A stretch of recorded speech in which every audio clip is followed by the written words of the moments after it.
If you've ever tried to check which generation your Apple Watch is, you've probably noticed it's not written clearly anywhere on the screen. This can make things confusing, especially when you're trying to buy a compatible band, check software support, or even sell your watch. Many people assume the model name will be obvious, but Apple actually uses model numbers that need a quick lookup to identify the exact generation. The good thing is, you don't need any special tools or technical knowledge to figure it out. With just a few taps and a simple check, you can accurately find out which Apple Watch you're using. Once you know the exact generation, it becomes much easier to manage updates, accessories, and overall usage without any guesswork. Try these.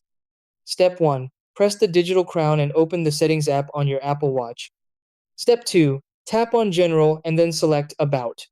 Step 3. Look for the model number listed in the About section. Step 4.